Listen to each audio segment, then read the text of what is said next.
covering all of the DMV. This is DC News Now. Good afternoon and thanks for joining us for DC News Now at 4. Hey, good to be with you. Here's a look at some of the top stories that we are following for you across the DMV today. Yeah, gun violence continues to impact the DMV. Communities come together to call for change. We'll take you to a rally in the district where young people are speaking out against the trend, claiming the lives of their peers. And a rude awakening in Northeast DC today. A car crashes through the wall of a daycare facility, leaving an active scene that lasted for hours. We are hearing from those who saw the crash happen and parents who say they are terrified. And Joe, some say summer is officially here, which means it's hot in the DMV. We're helping you stretch your dollar if you're looking for a way to beat the heat at home. Thanks for joining us on this beautiful Friday for DC News Now at 4. I'm Mark Hall. Beautiful indeed. I'm Joseph Omo in for Annalisa this afternoon. We're going to get to those top stories in just a couple minutes, but as always, we got to start you off with a live look outside. This time, Roslyn, Virginia, on our rooftop cam, still seeing some of that haze in the air. You know, Mark and Damon, you know that look outside where you just know it's hot? Today's that day. Damon and I went for lunch, and we took a nice little walk, and you could just kind of feel it. Yeah. Oh, yeah. Each step. This is the time of the year where you don't feel like you're just walking into an oven. You feel like you're walking into a sauna as well, Damon. Plain and simple, guys. It's a hot sauna out there. Yes, summer does not officially start for a few weeks, but we certainly are feeling it here today. And Joe already mentioned it there, that haze that's been lingering about much of the DMV. It's been having an impact, too, and we are still under that air quality alert here in the DMV through the rest of the day today. Just what that means is you do want to limit your time outdoors, especially if you have those breathing problems at times. Yeah, those particulates in the air will really have an impact, and you just want to avoid being out in that haze if you can help it. But just on top of that, folks, it continues to be downright hot. Thus far, we're still waiting on the official word for our high temperatures for the day, but look at this. We have topped out so far at 92 in DC, 93 in Hagerstown. The first time in those two locations we've reached 90 degrees this calendar year, and your eyes don't deceive you there in Frederick. Yeah, it reached 97 degrees, so just downright hot out there. The good news is we aren't dealing with the humidity. Now, one other quick update down toward the Gulf. We had our first named tropical storm of the year. Tropical Storm Arlene is still down in the Gulf. It's not going to impact the DMV. It's going to weaken over the next few days, but we have the hot temperatures. The tropics are becoming active. Oh yeah, it is definitely feeling and looking a lot more like summer, and it will stay that way as we go through the rest of your evening here. Temperatures stay elevated. We don't get down into the 70s until 9 to 10 o'clock tonight, so just be ready for a very warm night ahead of us, but it does continue to stay quiet. That is not the case tomorrow. A cold front is swinging into the region. Are we going to see some showers and storms coming along with that? We'll have a full check of your forecast in just a bit.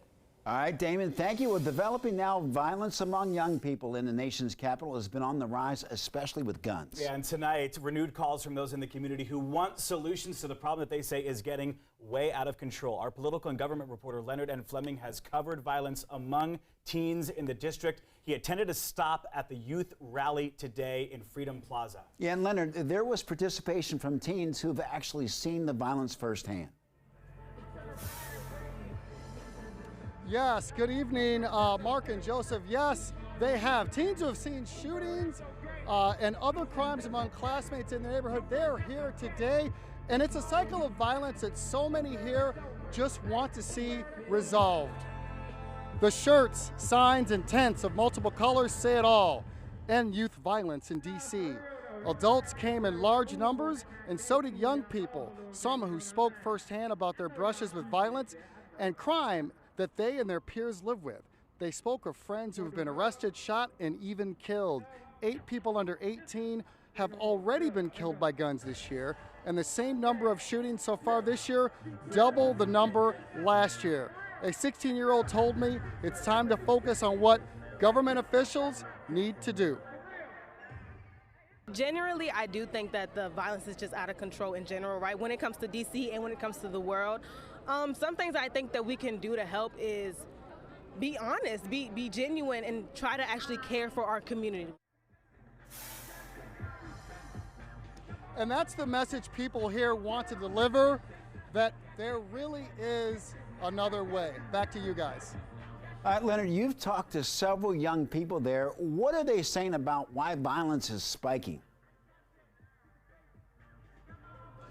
Well, Mark, they talk about, the lack of parenting and teen pressure and the culture wars that are out there where the music and the influences are on them, but they really want to see more investments into their future, into them, that they can actually turn this thing around. Leonard N. Fleming reporting DC News Now. Back to you. All right, Leonard, thank you. And coming up at 4:30, we had a chance to speak with another man whose connection to gun violence cuts deep. We'll hear how he plans to take his battle to Capitol Hill. Yeah, stay tuned for that interview coming up in just a couple minutes. All right, let's take you to Virginia now, where Prince William County Police are identifying the suspect who's wanted for a triple homicide that happened at a home in Woodbridge. Take a look at your screen. 28-year-old Donald Barahona Quinones is accused of shooting 4 people, killing 3 of them. It happened last week inside of a home on Birchdale Avenue, and police are now turning to you for help in finding the suspect. A $10,000 reward is being offered for any information that leads to an arrest. Meanwhile, in D.C., a car crashed into a child care center in the district early this morning. No one was injured. For hours, crews worked to get the car out of the building on Eastern Avenue Northeast. D.C. News Now's Tosin Fakile spoke to parents and staff at the daycare. The owner of this child care center says this year would mark 3 years at this location. She says they take care of over 40 children. The owner, members of the community, those who work here, and parents say they are glad that nobody was here when that car went through that daycare. Thank God it didn't happen during business hours. It wasn't what DeJuan Saunders expected to see when he got to the daycare on Friday morning to drop off his 3 kids. Just thank God for, actually, protecting the children.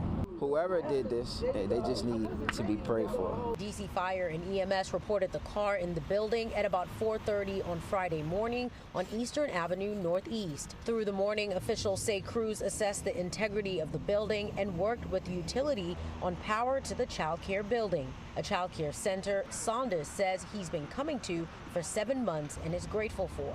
So I actually got favored into coming to daycare. My wife needed to start working.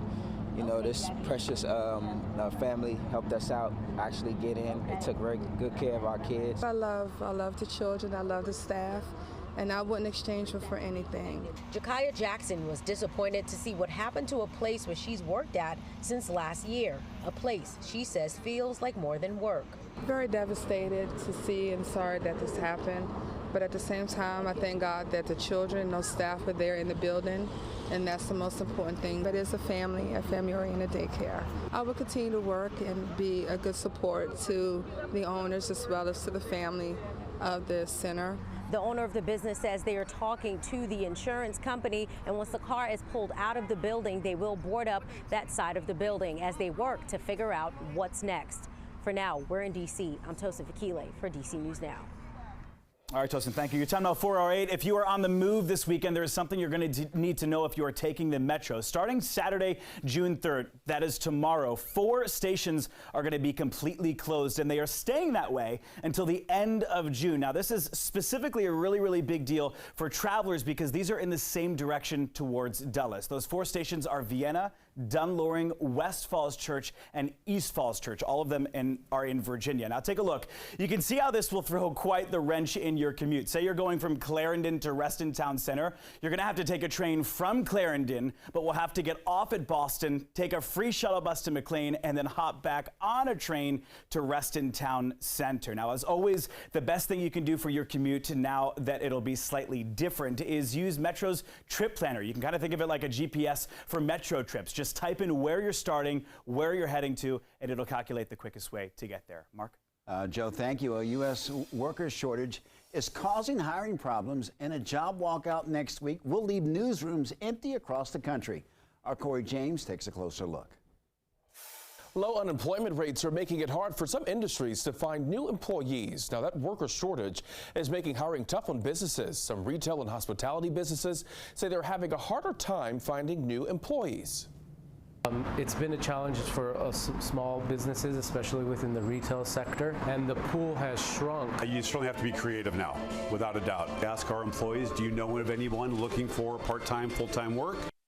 And here's a look at unemployment in the DMV. According to preliminary results from the Bureau of Labor Statistics, employment records show employment in D.C., Arlington, and Alexandria sits at over 2.72 million employed people. Now, the labor force sits at just over 2.79 million people, and that's the number of people available to work. That difference of about 68,000 available to work reflects the hiring issue. It also explains the low unemployment rate of 2.4%.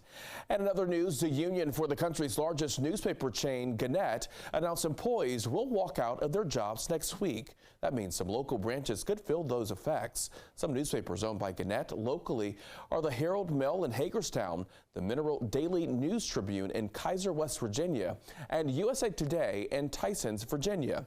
Now, that strike is set to take place June 5th. That's next Monday. Workers are protesting Gannett's leadership and cost-cutting measures. In the studio, Corey James, DC News Now. Thank you. Still plenty of news ahead here on DC News Now at 4. Yeah, coming up after the break, crisis averted with just days to spare. A bill lands on President Biden's desk to prevent the U.S. from defaulting on its debt. We're going to be live on Capitol Hill with more on what happens next. Also, stick around. Cooling off and saving cash. We're stretching your dollar on AC units and utility assistance, given your Hot Friday and right before summer.